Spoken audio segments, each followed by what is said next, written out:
Welcome to another chapter podcast with your hosts, Claire and Rebecca.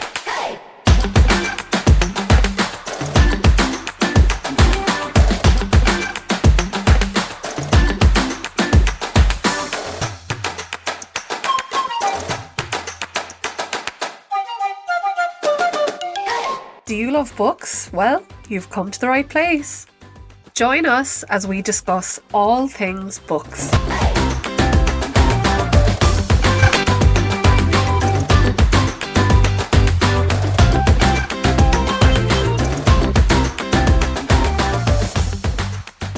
Welcome to Chapter 10 of Another Chapter, the podcast. So this is our February read-along episode, which is the book Other Parents by Sarah Stovell.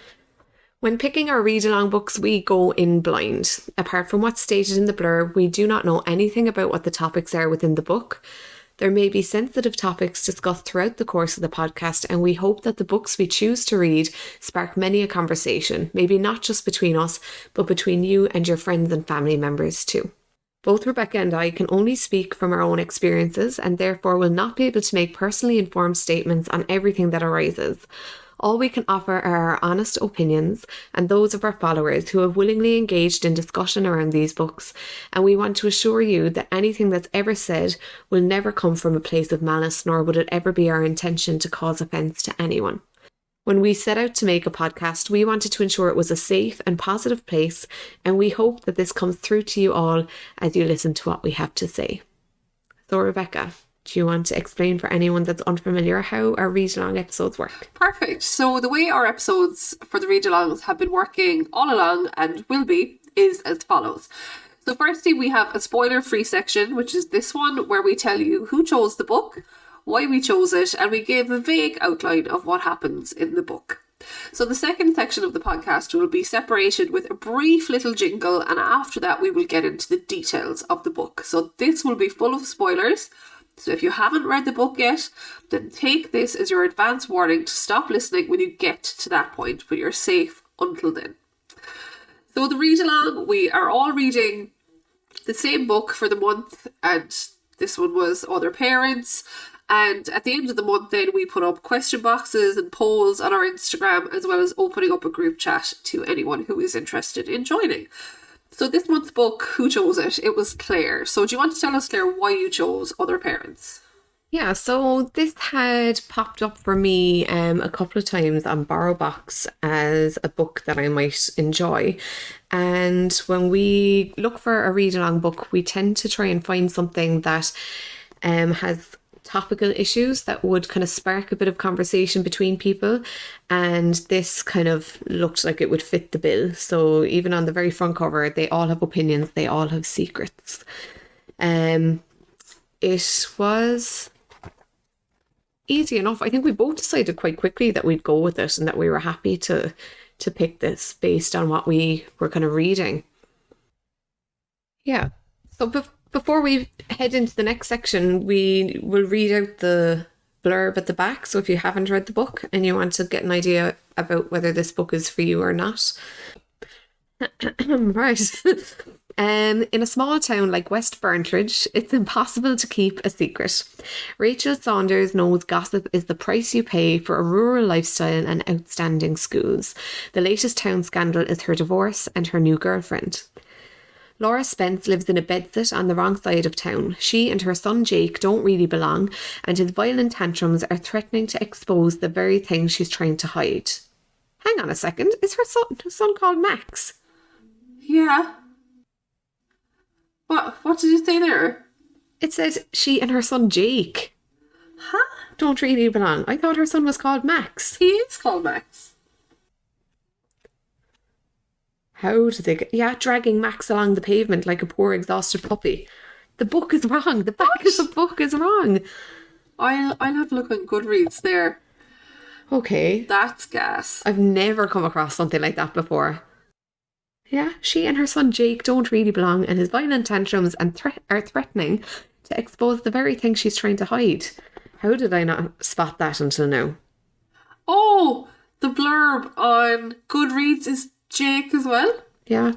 I wonder, is it that he was Jake all along and then they realised that was too that was too similar to Luke? Okay. So it's meant to be Max, and for some reason it's Jake. Anyway, I'll keep going. When the local school introduces an inclusive new curriculum,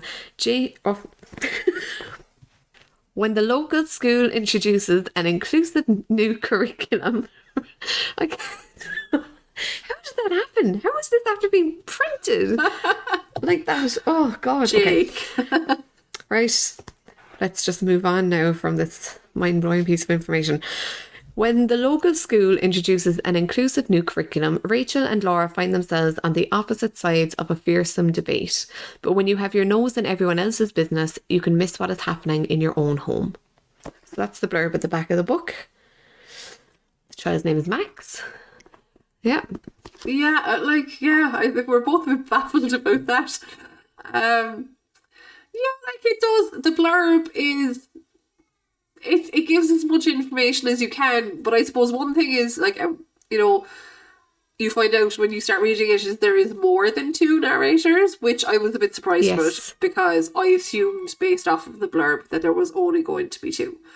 So that's not that it makes a difference really, but... Yeah. And the idea of 5 to follow along with can be quite overwhelming. Do you know, when I was reading it first and I was like, okay, we're on to a different person again. Oh, wait, it's another new person. I did feel a bit like, whoa, but it was a bit like Love Actually. You kind of fell in and out with these characters and, you know, you follow them kind of easily enough when you did land back in with them.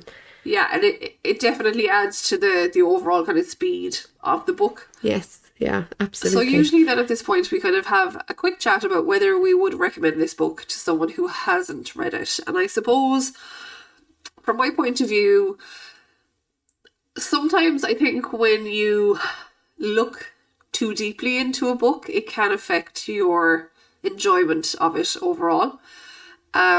So if you are looking for something that is quite dramatic, that has a range of characters, that has, a lot of, a bit of controversy going on in it, and different types of people, some very likeable, some very much not so likeable, then this is a book for you. As you said, Claire, it's a very easy read. I found it a very quick read, even though there's quite a lot of chapters in it. It was something I flew through when I was reading it.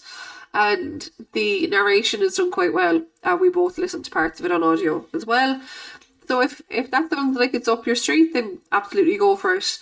But if you are looking for a very in-depth look at certain issues, then maybe this isn't the book for you.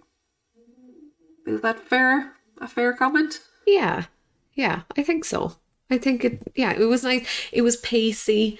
It pulled you in parts, but it would be... I'd say it would be a good summer read, a good beach read. You'd be able to put it down and pick it up, and you wouldn't miss it too much if you were gone for ages. That you'd be able to fall right back into it when you do open the pages again. And even with 5 different main characters, they're all so different that it's not confusing who's who or what each person's story is. It's relatively easy to follow along with who is doing what and who is saying what. So we'll move on now to the second part of the episode, which is the spoiler-filled section. So our lovely little jingle will follow, and then you listen at your own risk. Okay, so Claire, what was the general reaction to the book? We've kind of given our opinion on it, but according to the people who interacted about the book and the group chat, what was the general overall feeling? People seemed to enjoy it for what it was, but I have 2 quotes here now that give, just as you're saying, like a kind of a general reaction. One person said, went a bit flat at the end. Another person said, I found it an easy read but didn't care much about what happened to anyone. I didn't think there was really much depth to it, even though there were some serious topics, grand-like but quickly forgettable for me. And that's why I'd say it's kind of a beach type read as well. You will put it down and you might not ever think of these characters again, but while you're in it, it's enjoyable enough. I felt anyway. Recap. Yeah. So to recap who's who and what the general story is, we have 5 main characters and each chapter is from the point of view of one of those characters. So we have the 2 who are mentioned in the blurb. Laura, who is a single mother and is trying to navigate a very tough situation with her son Max. We then have Rachel, who is on the other side of the debate. Rachel's partner, Erin, is also one of the narrators. And the 2 of them are obviously feeling a bit victimised about the fact that Laura and another woman are basically running a campaign against the school to stop it having an inclusive curriculum for the students. So they are 3 of our narrators. We have Rachel, her partner Erin, and Laura. We have the principal of the school, Jo, who is actually one of Rachel's best friends and her neighbour. And then finally we have Maya, who is Rachel's daughter, who is still in school. And I think she turns 16 as this book is going on. So it actually spans a reasonable amount of time. Now, we're not given an exact time frame, but it covers Maya turning 16, like the campaign against the curriculum going on, all the way down to the court case at the end, which Maya is involved in. And that's one thing I didn't notice about the book, that it didn't get us bogged down in details, which is a good in a way. Like, you could have whole weeks seem to pass, or a week or many days seem to pass between incidents. But then at the same time, that seemed to be one of the downfalls as well, where incidents seemed to come to a head or come to a conclusion extremely quickly without really any detail in between. So depending on what way you read it or how invested you were, I suppose, or interested you were, that could be a positive or a negative. So that's the general rundown. So we discover lots of different things about the characters, mainly Maya and Laura, as the story goes on. And one thing that surprised me about it was, obviously we knew about the curriculum aspect of it and the inclusiveness, and like that was going to be a crux in the story, but I didn't expect the story to get as serious as what it did in relation to other things, specifically sexual assault on Maya. Like, I did not see that coming, and I'm not sure, when you already have quite a serious topic, you know, homophobia and people being very cruel to other people, to have this in as well, it felt like a bit much in a way. You know, it felt like there was a lot going on. Yeah, it was like one issue was overpowering the other, yes, you know, yes, or overshadowing the other.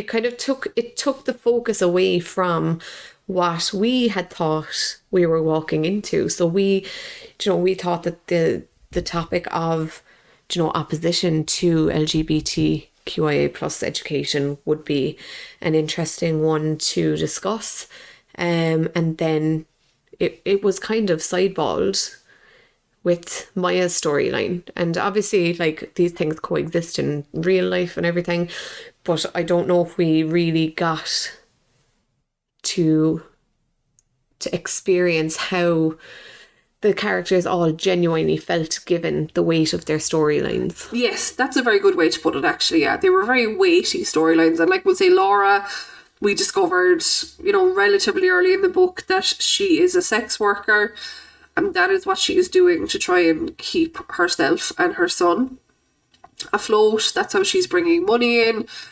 And through the incident then where Max, not Jake, gets out of the house, that is where Erin kind of crosses paths with her. So I mean, I know that like there's things needing to happen in terms of storytelling, and then there's how much is too much, I suppose, is a good question, you know. Yeah. Like, I think you could nearly write a whole book on leaving a child unsupervised at nighttime and the consequences of what could happen there. Exactly, the repercussions of that, yeah. But then, like you said, Claire, these things do happen. Like, people, especially with 5 different people, all have 5 very different lives, all have their own problems, like the blur, like, you know, the front of the book says, they all have their own opinions, they all have their own secrets. So there is obviously a reason why Stovell chose 5 very different people for us to get glimpses of their lives. Like, we don't get to know any of them very in depth. And, you know, in the group chat when we were talking about it, I was kind of trying to play devil's advocate when that kind of came up by saying, you know, for me, when I was trying to think about why that was, you know, the school settings, the whole schoolyard idea, like, we don't really get to know people all that well. We get to know them on kind of a surface level. We get to know bits and pieces about their lives, but unless it happens to be a best friend of yours, you know, you aren't going to know these people very well, and you only see bits and pieces and kind of, I suppose, to a degree, what they're willing to share with you or what they put out in public. So I'm guessing that's where this aspect was coming from, with the various narrators and kind of seeing bits and pieces of their lives, but nothing overly detailed. And some people quite enjoyed that as an overall story, and then other people would have liked to see more in detail, which is a fair enough thing to say. Absolutely. There's argument for both sides, and, you know, this is what makes it an interesting discussion, because people didn't agree on everything either. You know, just even from that perspective, what would you have preferred? A longer story just about Maya or about Rachel? And people going, I actually really liked the paciness of the multiple narrators in this. So and actually, interestingly, like, one of the questions we did ask on our stories was, who was your favourite narrator? And of the 5, Jo was the favourite. So the school principal was the favourite in general, and then Erin and Maya were joint favourites after that. Rachel and Laura got relatively little. I really liked Jo. I think that she has a difficult position in society as a school principal, and living within that community had a lot of challenges for her. And even like being out in the supermarket, having to think about, like, oh, people could be judging me for putting a bottle of wine into my trolley, you know, like all of these things that she had to deal with. And then her son on top of it all was just the icing on the cake.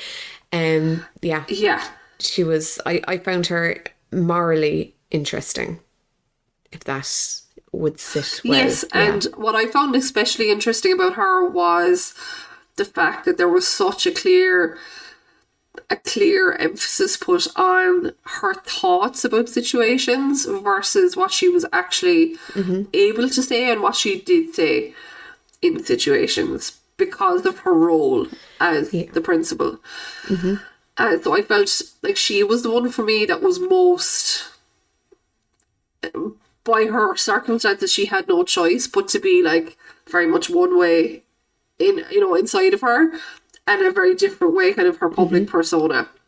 And I suppose as two people who work and have worked in schools, we can absolutely understand the whole having to maintain a certain level of professionalism, you know, in public situations. So that may be why we in particular resonated with her.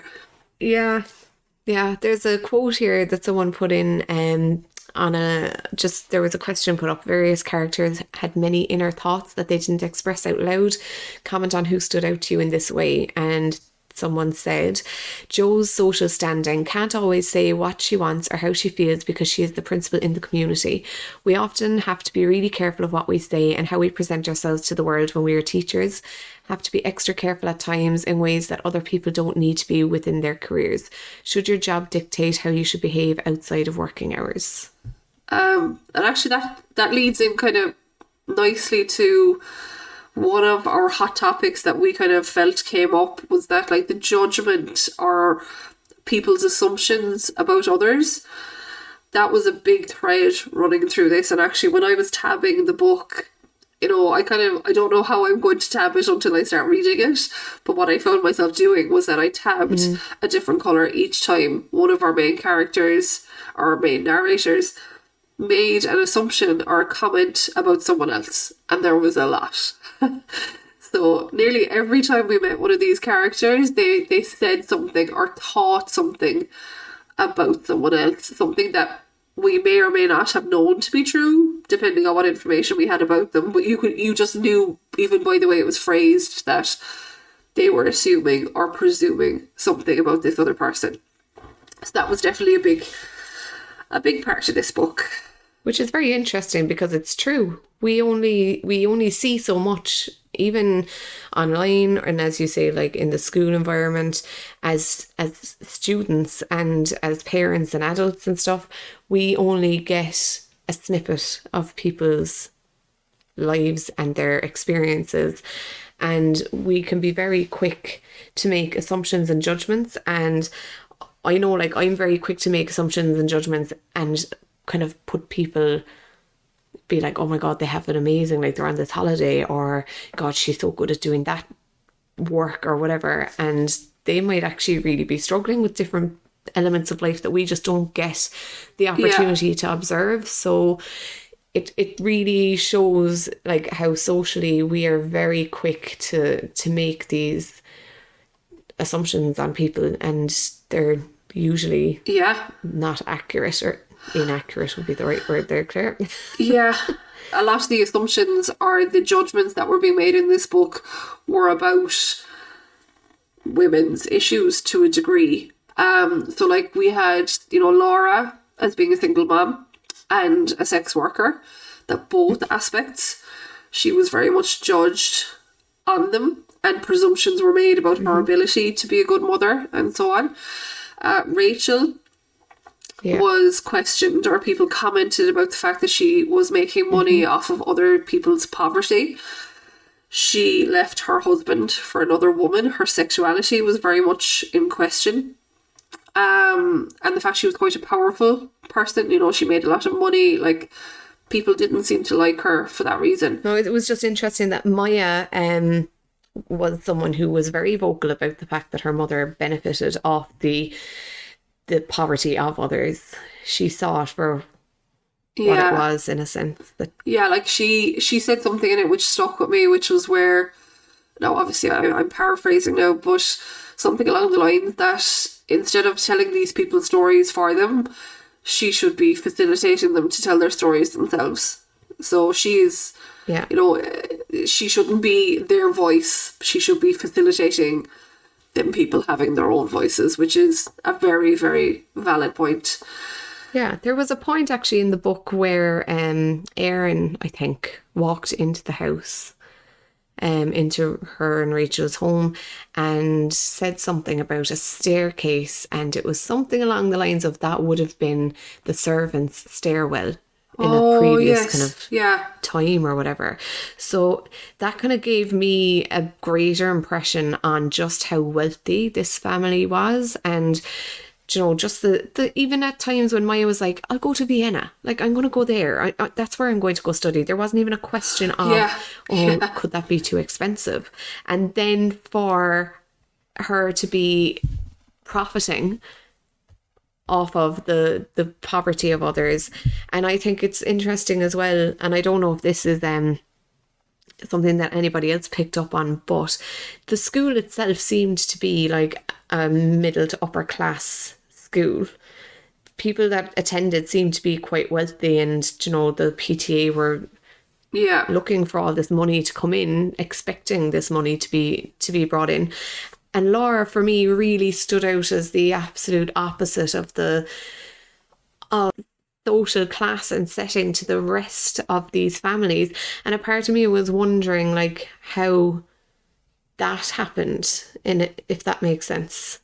Like, to me, if you had said it was a fee-paying school, I would have gone, oh yeah, that sounds about right, based on what we had heard from the different narrators.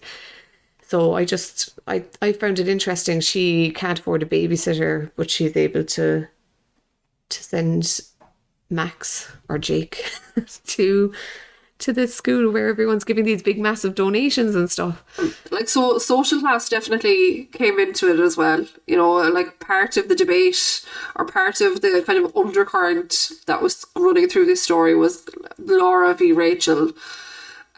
Very much working class, on the poverty line, if not below the poverty line, versus someone who has so much money. It's just that there was such a contrast between both of them. And like the social roles then as well, like that Rachel was a doctor, this upstanding member of the community that even though she was very brash and spoke her mind and had no issue like telling people where to go when she felt strongly about something, people still respected her because of her status in the community.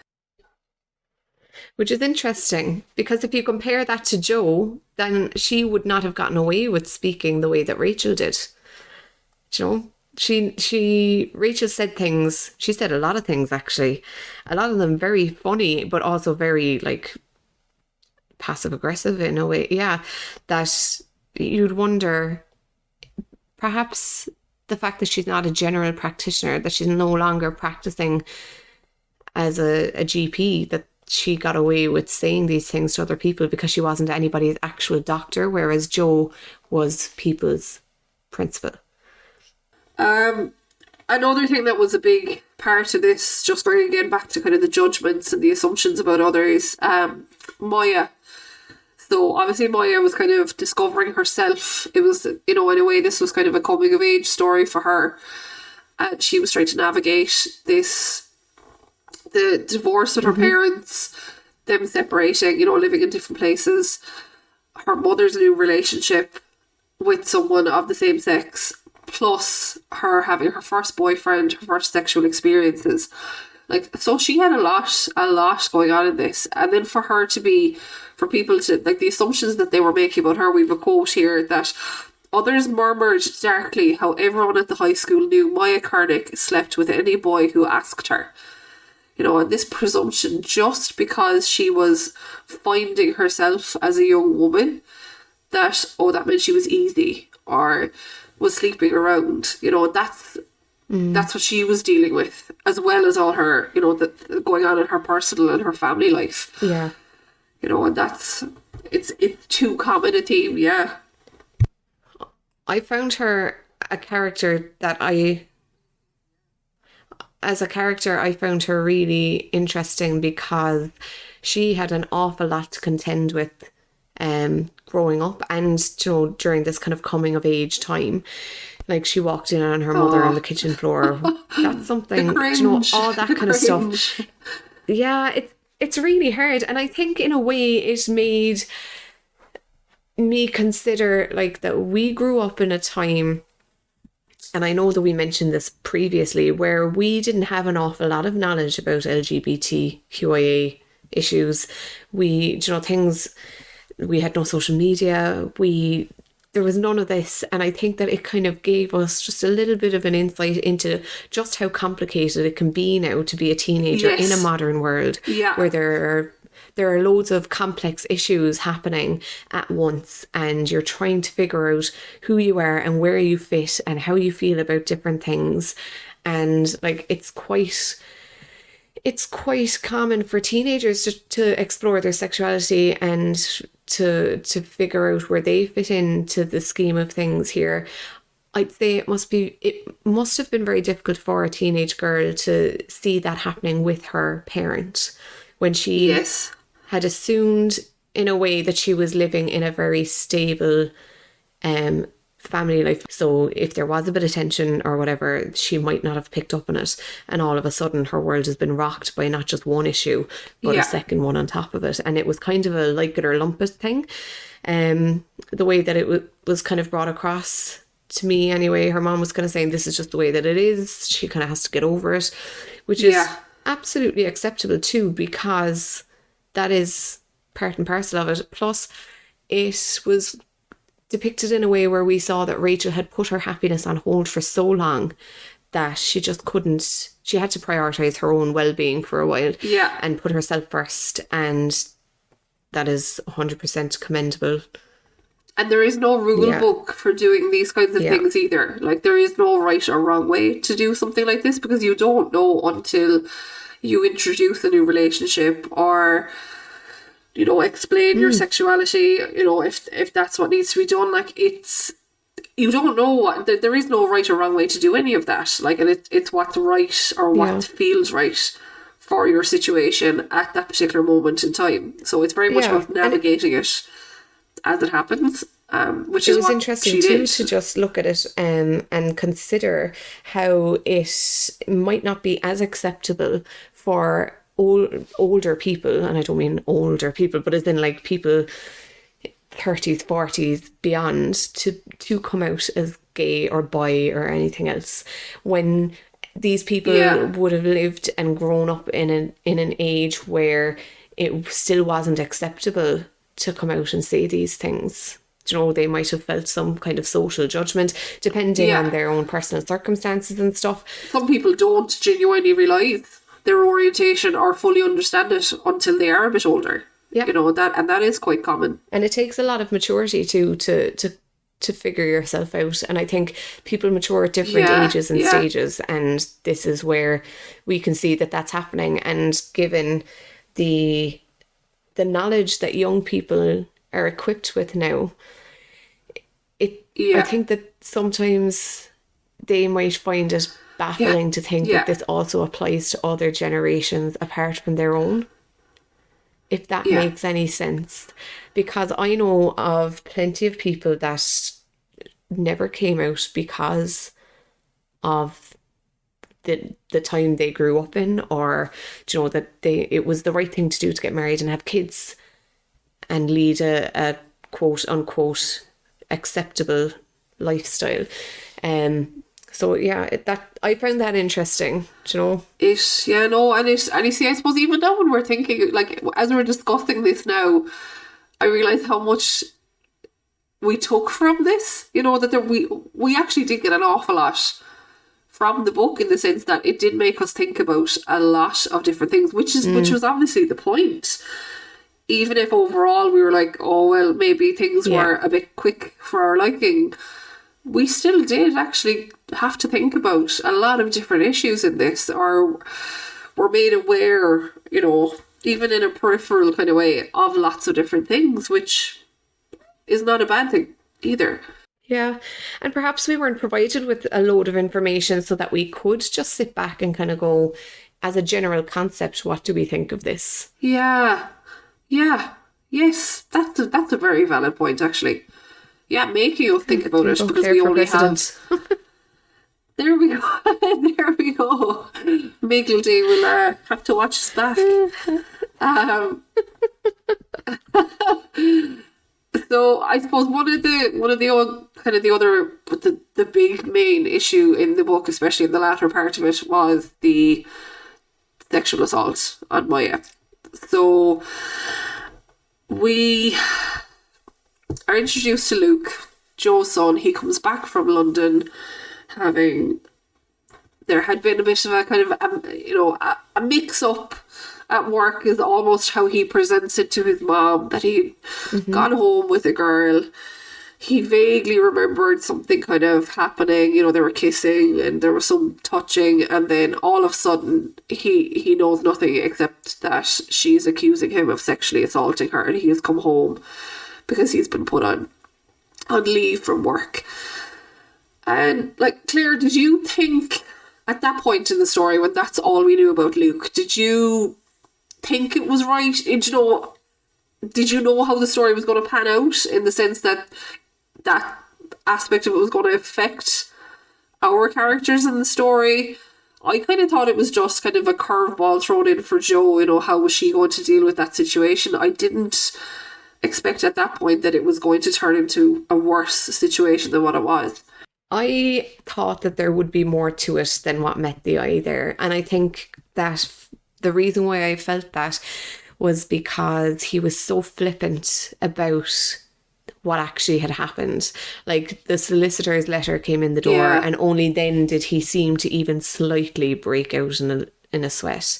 He didn't seem to care that, regardless of how he felt about it, that somebody else had this experience that they felt was a sexual assault or sexual misconduct or misdemeanor, and he was like, oh, she just got it wrong. Like, God, it seemed to be like they're making this big deal out of nothing, and I'm going to be the one that's blamed for it, and that's not fair, Mom. Do you know, poor me, kind of a thing. So a part of me was kind of thinking that this will have to go further in order for us to really get an understanding of what he's like. And I just, even there when you were saying the sexual assault of Maya, we're kind of after brushing over the fact, even in our own discussion before we started recording, that Laura was actually sexually assaulted by him too.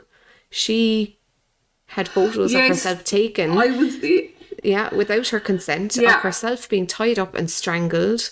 And obviously, like, to her, when she put two and two together and realised who it was, she felt guilty because it was as though she had permitted this behaviour to escalate, despite the fact that she did not consent to it.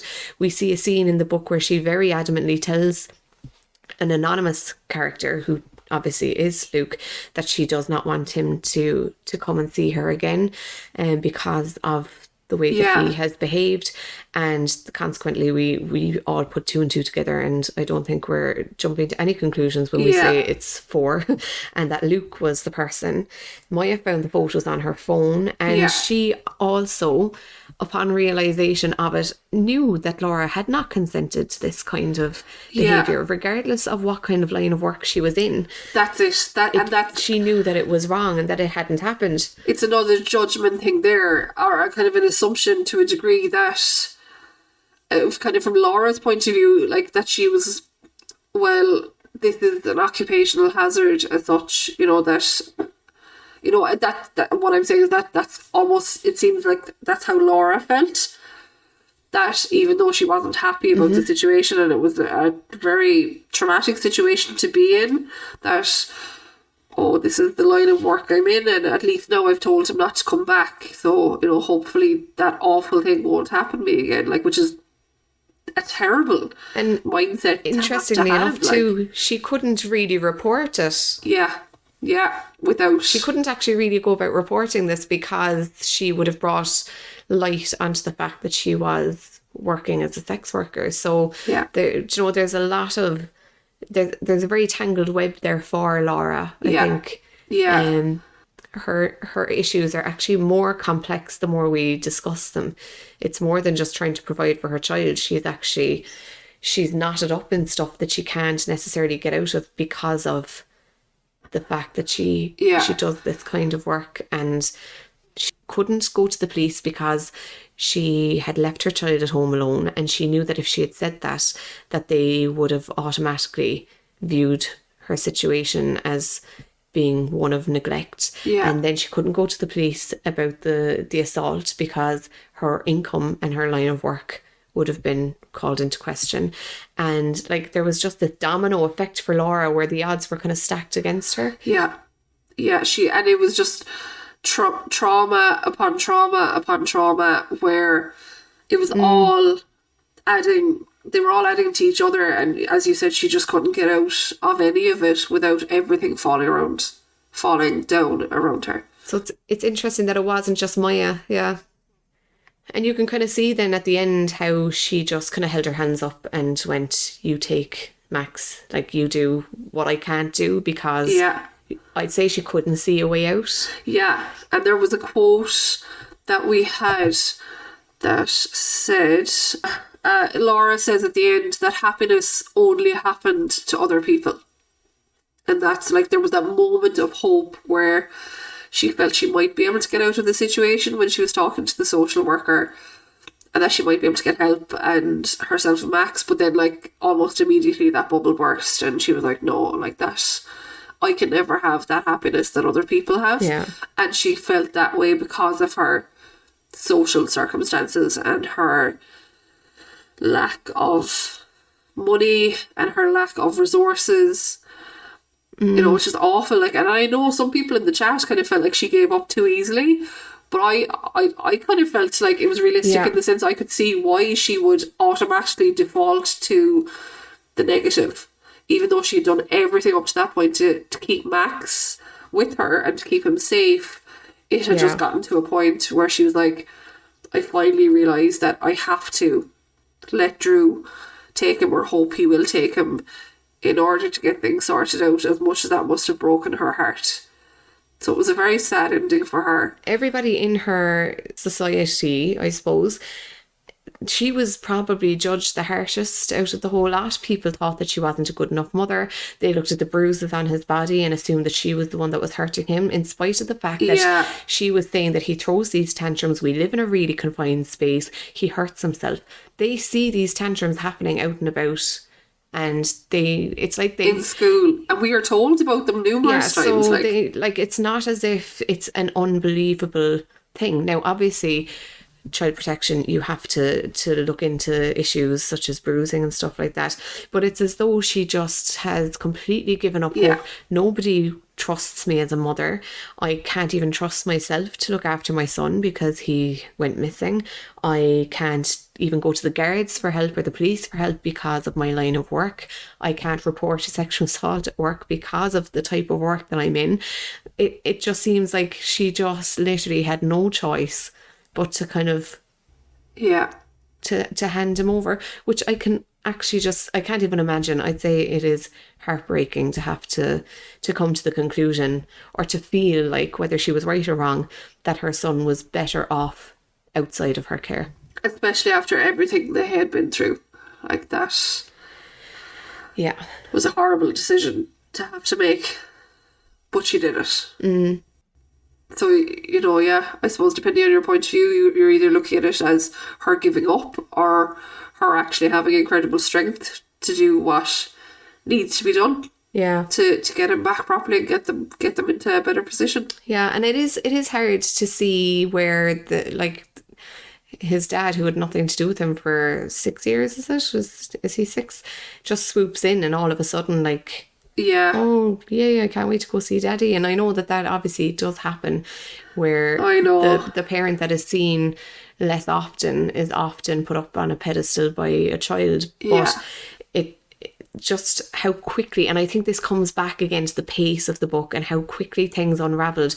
The fact that he wasn't around at all, maybe halfway through the book he started making an appearance, and by the end he was the sole caregiver.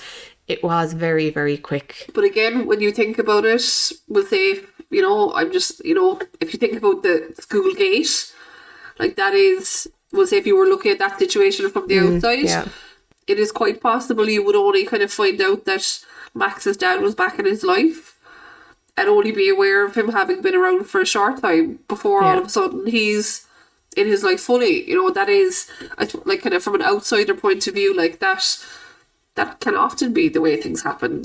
You're hardly aware of something happening before it's whoa, okay, that's the way it is now.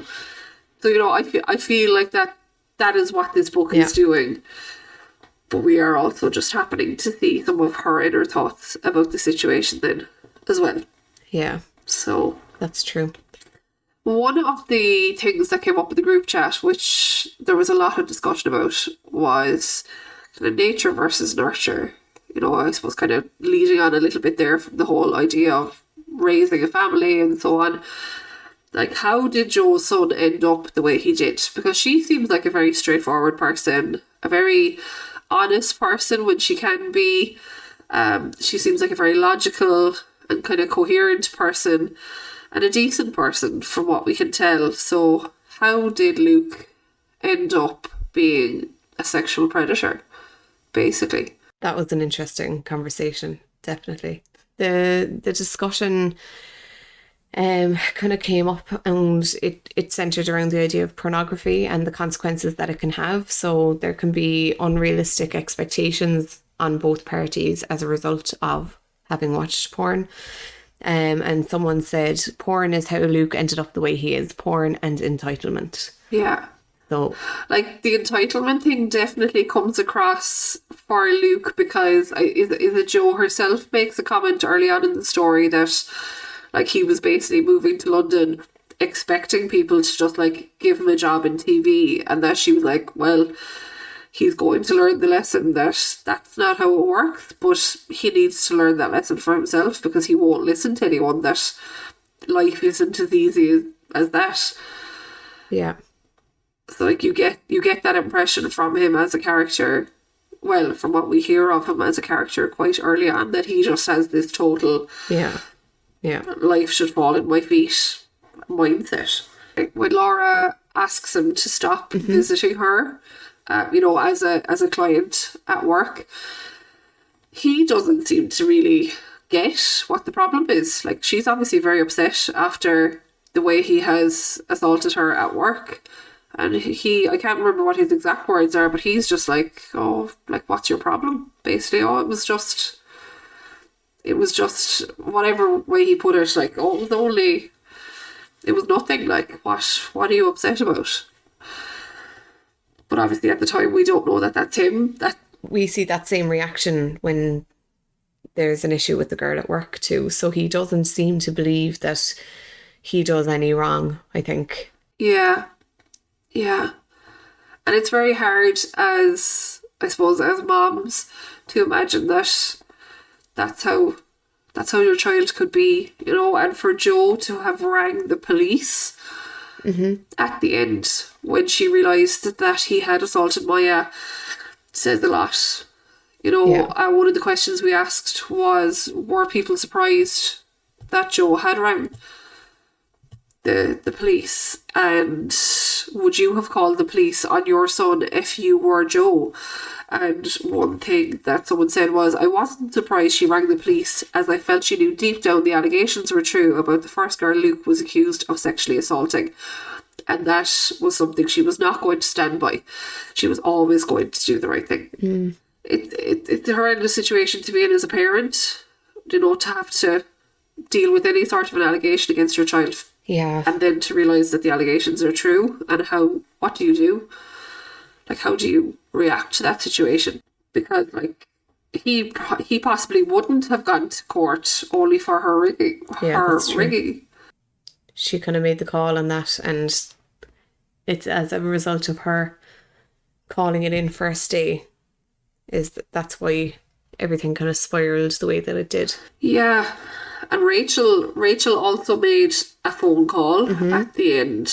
What was your opinion on that? Was Rachel right to call social services on Laura?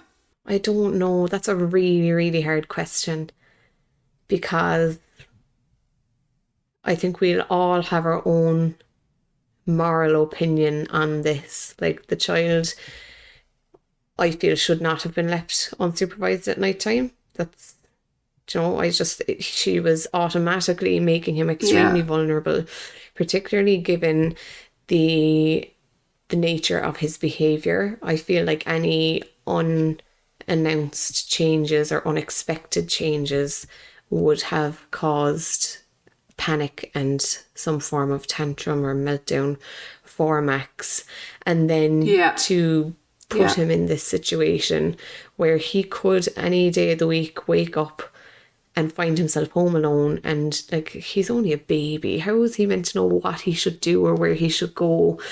So with that alone, I would have an issue with that.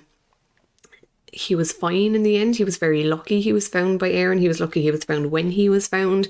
He was lucky, that Aaron found him and agreed not to say anything, and that Aaron stuck to her word. Like, there's a lot of luck after coming into play there.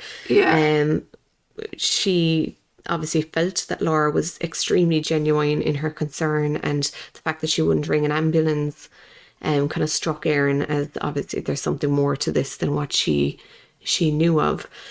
Yeah. He was fine. He was fine afterwards. But at the same token, there was a good bit of neglect happening there. He didn't get medical attention when he really needed it. Yeah. He wasn't supervised when he should have been. I don't know. And I would find it hard to make a call. I could change my mind tomorrow. If I gave you one answer today, I could change my mind tomorrow or not. It's a bit of a moral dilemma, I think, this one. Yeah. What about you? What would you think? Was Rachel the person who should have been making the call as well? Do you know what I mean? Like, that's definitely another aspect to it. Had Rachel any right in being the person to get involved and decide to be the one to get that ball rolling? It's I agree. Like, it's the kind of topic that you could go back and forth on all day. Like, there is, like, yes, in a way she should have rang because the child was potentially in danger. But then, knowing what we know of Laura, there is more nuance to it than just a yes or no, potentially. Like, when we asked people who'd read the book on our Instagram stories. Was she right to make the phone call at the end? 54% of people said yes, 15% said no, and 31% said can't decide. And I'm pretty sure that adds up to 100. I'm just looking now. It does. Yeah, and like this is where this book kind of shines, in the sense that there's a lot of grey areas and a lot of blurry lines here. Like, where is it? When is it okay to impose yourself upon someone else's sexuality, beliefs, parenting? When is it okay to step over a line and, you know, cross a line potentially in order to try and help someone else, whether they want that help or not? There's a lot of kind of, I think, just grey areas in this, which is why it's worth discussing them. And when you only have a certain amount of the information, can you really involve yourself in other people's situations? Like, but you see, we can see that happening both ways. No one knows everything about anyone else, because Rachel is very, like, everyone's imposing themselves upon Rachel and Aaron's relationship and calling her out and judging her and starting this whole campaign in school about not having LGBTQIA plus education. So then Rachel does the same thing and imposes herself on Laura's parenting issues.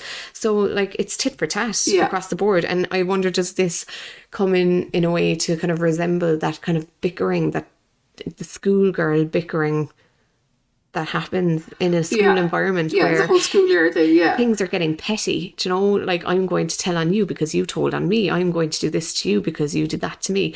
There's a lot of that kind of a feel to this as well. So while on surface level we're seeing things one way, when you dig a bit deeper, you can see that there's a lot more to these issues than what we originally anticipated. Even before we sat down and pressed record here, we didn't have these thoughts on things at all. It's only as we're kind of parsing them out now that they're coming out. So anyway, this was a very good book to pick, because there has been a lot to discuss and plenty to say about it and plenty to think about. So there you go. Yeah. The only thing that we didn't really talk about was the discrimination and the questioning of the LGBTQ education curriculum. That was such a big deal in it, that the PTA were absolutely determined not to have their children educated about something that is extremely important. And as someone said in the chat, would a PTA be allowed to form an anti-LGBTQIA plus committee? Surely you wouldn't get away with such bigotry. And that is very interesting, I think, because how much weight can a PTA actually have? And this made me think of the recent stuff that's been up in the news about the Irish education system, and that parents are now going to be able to opt their children out of sex education. So that to me was interesting. Where are you doing your child a disservice by doing this? That's the question that I would put out there. I think in general the consensus was that I don't think people agreed with Laura's stance, as in people who were reading the book. I don't think anyone necessarily agreed with that stance, but that the book was making the point that there are people who can feel this way and can be very problematic in relation to situations like this, even if the majority of people don't feel that way and can't understand why they feel that way. There are people in society who feel like this, unfortunately. So it just depends on how much power they have in society and how vocal they are. Yeah. How far they get. So the last thing that we kind of did was we invited people to consider who they would sit down and have a cup of tea with, and what kind of a conversation that they would like to have with the person that they chose. So we got a good couple of interesting comments. I'd say nearly every character was kind of called upon as a potential mentioned. We did get a voice note in, so thank you very much to Marianne. Hi girls, sending you a voice note. I couldn't find it on the link tree, so I'm sending it via DM here, and hopefully that's okay. Just Ree, who I'd like to sit down and have a cup of tea with, answered in the DMs about how I'd like to sit down with Maya. I think she's a young girl that has really distorted messaging around sex and what's healthy in relationships, and as much as her mum has particular views, very feminist views and so on and so forth, and I think they're right, I think she's also got very mixed up with some of that messaging, and I'd love to sit down, have a cup of tea with her and try and help her to untangle some of that. I think she's also kind of mixed up. There's a bit of a difference between using your sexuality to get what you want and actually using your sexuality within a healthy relationship, and that's some of the stuff that I'd like to unpick with her. The other person that I'd really like to sit down with, the more that I think about this, is actually Laura. Again, I do feel it's kind of hard to comment on some of this stuff, because I've said in some of my messages already that as much as I enjoyed the book, I do also think that the author was trying to make a lot of points and get her own opinions across by using the characters. So then it's kind of like I almost sort of feel like it's not really the character's fault. So I don't really need to sit down with them with a cup of tea. I actually need to sit down with the author instead, if that kind of makes sense. But all that aside, I probably would like to sit down with Laura, because Laura is a bit of a complex character. Laura is really caught up in victim mode. Things have been tough for her, but she's really, really focused on the negativity and the injustice in the world. And she's really lost her sense of personal responsibility, and, that whole personal responsibility around how to move forward. Bad things happen to people, and how do you move forward? And instead of her looking at that, she's just, I suppose, concentrating on, well, such and such has this and such has that, and I don't have that. But actually she's not doing anything to affect change. So I'd kind of like to sit down with Laura and, she maybe hasn't had anybody reach out and do this with her because she hasn't shared her issues. So using empathy and compassion and understanding to challenge some of her thinking, and to try, and if you even were to look at the change cycle, and how people get stuck in certain places as she is, trying to help her to move forward, trying to help her to see, that actually there is a different way for her to be living. Just I suppose maybe actually being a good, decent friend and helping her to see that she doesn't have to just give up all sense of hope. I mean, I don't think that the wee man would have been taken away and plunked with the dad. I mean, that is so far removed from reality. Like, I don't even feel I can comment on it.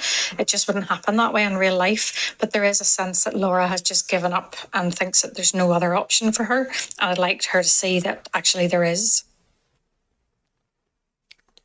That makes a lot of sense, doesn't it? It does. Like, I think it's interesting that Marianne has also, and not just Marianne, because I know that loads of people would agree that Laura was a very, very complicated character to be thrown into this mix. She could have had a book all by herself, really. Yeah, absolutely. And yeah, she was so different to the other characters. She was in such a contrasting situation, from a very different background, in a very different circumstance. So yeah, there was a lot of layers to Laura. And like I was saying to you before we recorded, like with Laura especially, I felt it was a case where two things can be true at once, or multiple things can be true. Like, you could feel very strongly against her homophobia while feeling very sad for her situation. Feeling very upset with her leaving Max on his own, while also understanding her need to provide for her child. And in her eyes, the only way she was capable of doing that was this particular job. So one doesn't cancel the other out. They can all be true at the same time, but it doesn't make, commenting on her any easier, because there's a lot going on. That's a great way to kind of finish up, I think, that one. Yeah, so I think that's our discussion on other parents. Finito. So at this point we can do our jingle before we announce our March book? So our book for March is The Colour of B. Larkin's Murder. So the blurb for this book is as follows. How do you solve a mystery when you can't remember the clues? There are 3 things you need to know about Jasper. 1, he sees the world completely differently. 2, he can't recognise faces, not even his own. 3, he is the only witness to the murder of his neighbour, B. Larkin. But it's hard to catch a murderer when you can't recognise their face. An extraordinary and compelling debut which will make you see the world in a way you've never seen it before. It is a book I'm pretty sure, on my Kindle, and I haven't read it yet. So I am vaguely aware of what the story is about, but I don't know very much about it. I have a lot of interest in neurodivergency, and this stands out to me as an area of neurodivergency that we may not be very familiar with. I find it absolutely intriguing that people experience the world in such a distinct way and that there's so little knowledge around their experiences. I would find anyway, I wouldn't be very familiar with synesthesia. No, I know, again, I kind of know of it, but it's not something I know a lot about. I know in general what it is. You think in colours, or you see things in colours. And it's more than just colours. I think it's all your senses, isn't it? That you experience things, you associate different things with. It could be seeing colours, it could be tastes, certain smells. I think it's all of the senses. I did not know that. Yeah, as far as I'm aware. Okay. Yeah, it sounds great, and as usual we have tried to make it as accessible as possible. So this is available on BorrowBox, on ebook, it is on Libby, ebook and audiobook, it's on Scribd as an audiobook, it's on Audible, it's on Kindle, you can buy it online, I presume. I'm not sure if you'd still be able to pick it up in a shop because it is a 2017 book, is that right, Claire? 2018, yeah. 2018, okay. Yeah, so it may not be on the shelves in your small local bookshop, but I presume any bookshops would order it in, no problem anyway. You could order it online. Or order it online, exactly. So as a bonus for the end of this episode, we are also going to announce our April book because we are going with Catherine Walsh's The Matchmaker. The reason why we kind of felt so strongly about telling you in advance is so that you can pre-order it, because we know from some of our favourite authors and authors we follow on Instagram talking about pre-orders and the importance of it. It actually means a massive amount to authors and their publishers and their distributors for pre-orders to come in, because obviously it's a really good sign if people are pre-ordering the book well in advance, or even a little bit in advance of the release date. And because Catherine Walsh is someone we have spoken to and we are both fans of her books, we really would like to support her newest one. We hope that you will join us in reading both our March and our April books. So Claire, when are we aiming to have the March book read by? Okay, let me do a quick look at a calendar here. So if we are aiming for it to be released on the 28th, then we would be asking people to have the book finished or read by the 24th of March. So the week of the 20th, we will have a reading schedule put up ASAP for everybody, and we will be reading along on the week of the 20th of March. So if you want to join us, you are more than welcome to. And then the chats, the polls and the question boxes will be up and running that weekend. Fabulous. So I think that's it. Are we done for another chapter? Absolutely, yeah. Sin A.